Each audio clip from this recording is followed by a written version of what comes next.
তুমি তো আমার স্বামী কেড়ে নিলে, কারো পুত্র কেড়ে নিল, কারো সন্তান কেড়ে নিল, কারো স্বজন কেড়ে নিল।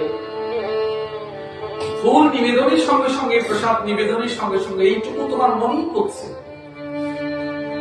আমার কষ্টটুকু এটা কেড়ে নিলে, আমার কি অপরাধ ছিল? এইটুকু তুমি বলছো, আমার কি অপরাধ ছিল?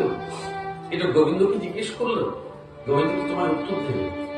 কারণ তুমি তোমার অতীত জানো না, পূর্ব জন্ম জানো না। একজন ভক্ত আমায় বলেছেন, আজকে অনেকক্ষণ যাবত কথা বলেছে, বলে আমি তো আমার স্বজন জ্ঞাতি আত্মীয় সবার জন্য করছি, ওরা আমায় আঘাত করে কেন? আমি বলি ওটা আপনার পাওনা ছিলেন। যদি যাদের জন্য যতটা করবে তারা যদি তোমায় আঘাতই না করলো, ওরা প্রতিদান কি দেবে তোমার?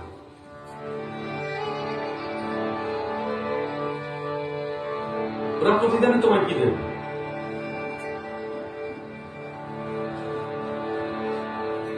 ওরা আঘাত করেছে বলে, তোমার প্রেম এবং ভালোবাসা দিয়েছ বলে তো ওরা আঘাত করবে। ওরা কি দেবে? ওদের তো কিছু নেই দেওয়ার মতো, আঘাত দেবে। ওটি তো দেওয়ার বস্তু আছে। তুমি চাইছ বৃদ্ধ মা তোমায় আশীর্বাদ করেছে, তুমি তার জন্য ঘর করে দিয়েছো, থাকবার ব্যবস্থা করেছো। বলছো আমি তো মায়ের জন্য ঘর করে দিয়েছি, 3 বেলা খাবারের ব্যবস্থা করছি, ডাক্তার দেখাচ্ছি, আমি আর কি করবো? মা তো আমায় কিছু দেয় না, মার কাছে কিছু নেই। বলছি না, ওজনে আশীর্বাদে তুলনা হয় না।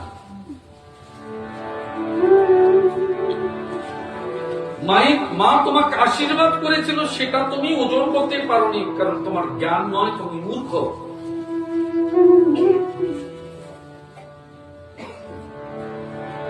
তোমার যদি প্রকৃত জ্ঞান থাকতো তাহলে তুমি এইটুকু বলতে না, আশীর্বাদ ওজন দিয়ে বিচার হয় না, টাকা দিয়ে বিচার হয় না। মূর্খ বলেই তো বলছো। মা আমায় কি দিয়েছে? যে শরীরখানা নিয়ে দাঁড়িয়ে আছো, ওটা ওখান থেকে পেয়েছো।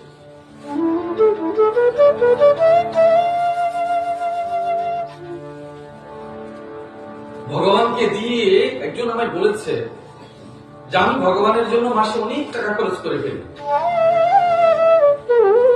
তুমি পাচ্ছ কোথা থেকে? টাকা কোথা থেকে পাও? কে দিয়েছ ওটা? তার মানে তোমার অর্থের অহংকার, টাকাটা তুমি রোজগার করেছো বলে অহংকার। তাই তোমার গোবিন্দের প্রতি তোমার অনেক টাকা খরচ হয়ে যায়। তো ওটা তো গোবিন্দ দিয়েছে, তার জন্য দেওয়ার জন্য।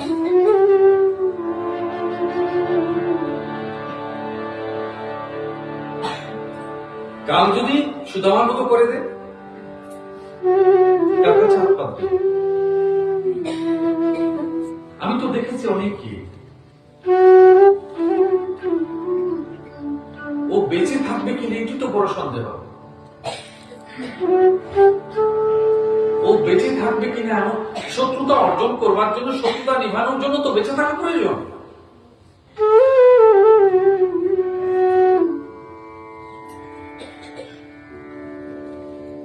শত্রুতা নেবানোর জন্য তো বেঁচে থাকা প্রয়োজন। বাঁচবে কিনা?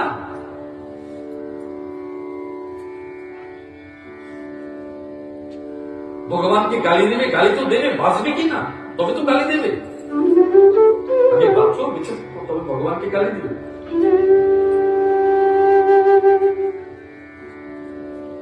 যারা এই যাবৎ ভগবানকে গালি দিয়েছে প্রত্যেকে বেঁচেছে তো।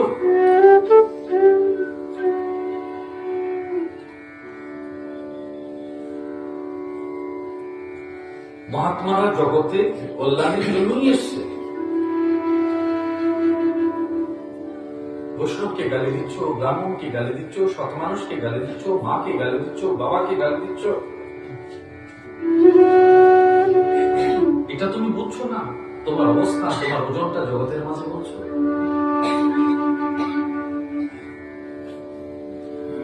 তোমার অবস্থান জগতের মাঝে বলছো, ঘোষণা দিচ্ছ, তুমি বুঝতে পারছো না? মাতৃনিন্দা, পিতৃনিন্দা, গুরু নিন্দা, ঈশ্বর নিন্দা, এই যে তুমি করছো,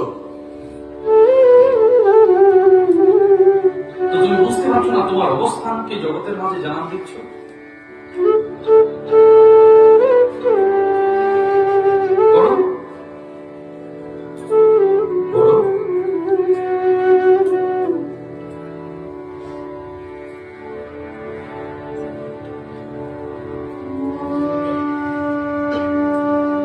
সবচেয়ে বড় দুঃখ কি জানো? যেদিন নিজ সন্তান তোমার সামনে দাঁড়িয়ে তোমার অপমান করবে, সেদিন নিন্দা কাকে বলে সেটা উপলব্ধি হবে। অতীতকে ঘুরে দেখতে দাও।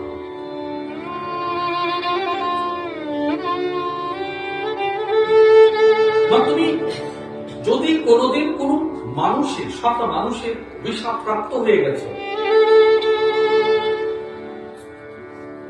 তো জগতে এমন কোনো কিছু নেই যে ও থেকে তুমি বেঁচে যেতে পারো।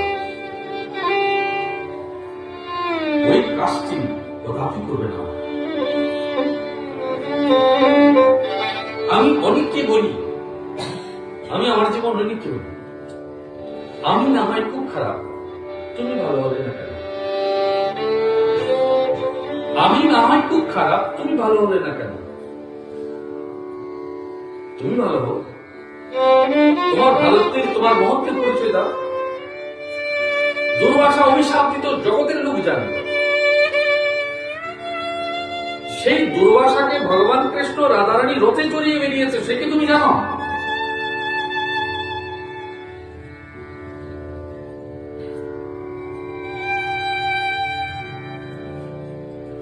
সেই দুর্বাসা ভগবান কৃষ্ণ রাধারানীকে ক্ষীর পাকিয়েছে, শরীরে মাখিয়েছে, বজ্র দেহ করে দিয়েছেন আশীর্বাদ দিয়ে, শুধু চরণ তোমার আমার জন্য রেখে দিয়েছেন, সে কি তুমি জানো? মানুষ লৌকিক বিষয়গুলো দেখে, ওটা দেখে বলে, ওই যে বলেছি তুমি অনেক করেছো মায়ের জন্য, বাবার জন্য, কিন্তু বাবা মা তোমার জন্য কি করেছে সে তোমার চোখে পড়ে না। বলে আশীর্বাদ কি চোখে পড়ে? আশীর্বাদ দিয়ে কি পেট ভরে? আশীর্বাদ দিয়ে পেট ভরে না, কিন্তু আশীর্বাদ ছাড়া জীবন চলে না, মুখ থুবড়ে করবে। ওটাই তোমার জীবনের সবচেয়ে বড় পাথর। তাহলে সরস্বতী পূজার প্রয়োজন কি? বৈষ্ণব সেবার প্রয়োজন কি? ভগবান কৃষ্ণের কাছে যাওয়ার প্রয়োজন কি? রাধারানীর কাছে যাওয়ার প্রয়োজন কি? গুরুদেবের কাছে যাওয়ার প্রয়োজন কি? যখন আশীর্বাদের প্রয়োজন নেই, তো প্রণামের কি প্রয়োজন? লোক আমি দেখেছি, মারাত করবে না, তোমরা অনেক ব্রাহ্মণ বৈষ্ণব আছো, কিছু লোক খুব গালি দিচ্ছে সমাজ মাধ্যমে, বিভিন্ন জায়গায় ব্রাহ্মণদের খুব গালি দিচ্ছে, খুব ক্ষতি করেছে, এই করেছে, সেই করেছে। আমি আরো দিন বলেছি, দাও, গালি দিচ্ছ খুব দাও, কিন্তু তোমার গুরুদেবটা কি? তুমি ব্রাহ্মণ গালি দিতে গিয়ে রাম ঠাকুরকে দিলে, অনুকূল ঠাকুরকে দিলে, রামকৃষ্ণকে দিলে, বাবামণিকে দিলে। তুমি তুমি ব্রাহ্মণ গালি দিতে গিয়ে রবি ঠাকুরকে দিলে, শরৎচন্দ্রকে দিলে, বঙ্কিমচন্দ্রকে দিলে। ওদের কি অপরাধ ছিল? এক মাকে গালি দিলে জগৎ মাকে গালি হয়, এক পিতার গালিতে জগৎ পিতার গালি হয়, এক ব্রাহ্মণ গালিতে সহস্র ব্রাহ্মণ গালি অপমানিত হয়, এক বৈষ্ণবকে অপমান করলে জগতের সব বৈষ্ণব অপমানিত হয়। ও জ্ঞানটা তোমার ছিল না? আমি বলি ওরা অপরাধ করেছে, তুমি তো ভালো, তোমার তো প্রতিশোধ থাকার কথা ছিল না। ও অপরাধ করেছে, আমি ভাবলাম ও অপরাধী, ও ব্রাহ্মণরা ক্ষতি করেছে, ঠিক আছে। এমন একটি পরিবারকে দেখাও যে পুরোহিত তন্ত্রটাকে বাদ দিয়ে তুমি চলতে পারো। আমি তো অনেকবার চেষ্টা করেছি, অসুস্থতা তুলে দাও, ব্রাহ্মণকে প্রয়োজন নেই, লক্ষ্মী পুজো নিজে নিজে করো, সরস্বতী পুজো নিজে নিজে করো, দুর্গা পুজো নিজে নিজে করো, বাড়িতে বসে সব করো। কেন তোমরা নাও? কেন গালি দাও? যাদের প্রয়োজন নেই তাদের নিও না, নিজে নিজে করো। কাকে ফাঁকি দিচ্ছ? নিজের মনকে। নিজের মনকে ফাঁকি দিচ্ছ, নিজের মনকে ফাঁকি দিচ্ছ। বৈষ্ণবরা চিরকাল ব্রাহ্মণদের গালি দিচ্ছে, ব্রাহ্মণরা চিরকাল লেগে আছে। আমি বৈষ্ণবদেরও বলি, মা, তোমাদের চোখের বিষ ব্রাহ্মণ, ঠিক আছে, তোমাদের চোখের বিষ ব্রাহ্মণ। তো ব্রাহ্মণ যে কর্মটি করে তুমি করে দেখো,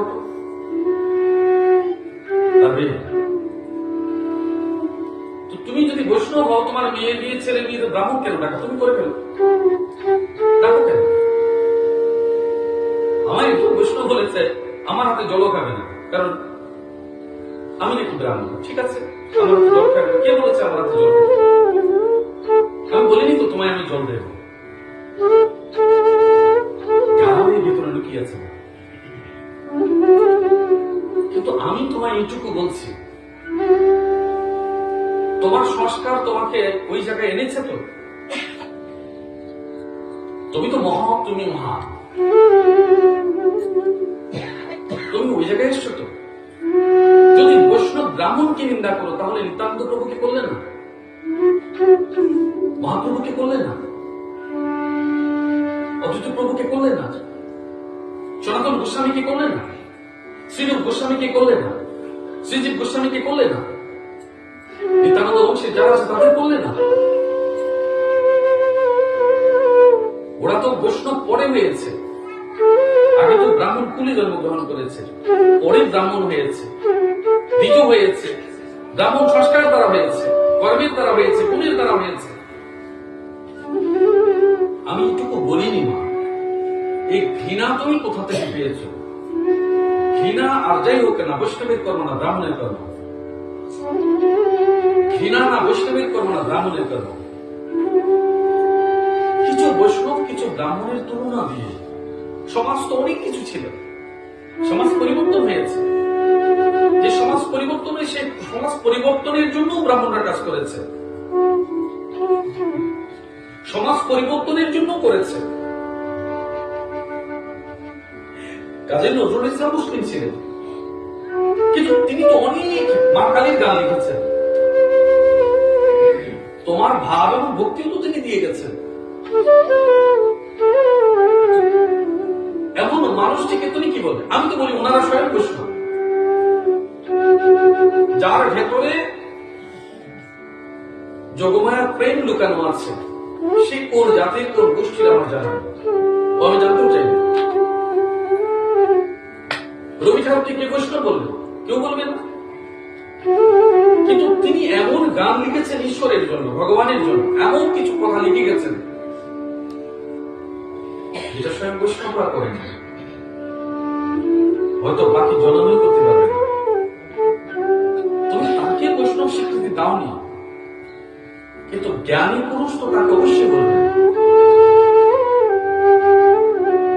অবশ্যই বলবে। শ্রীরামকৃষ্ণকে অনেকে মন্দ বলেন যে উনি বৈষ্ণব নন, কালী সাধক। কিন্তু ভগবান কৃষ্ণ কেন তাহলে কালী রূপ ধরতে গেলেন?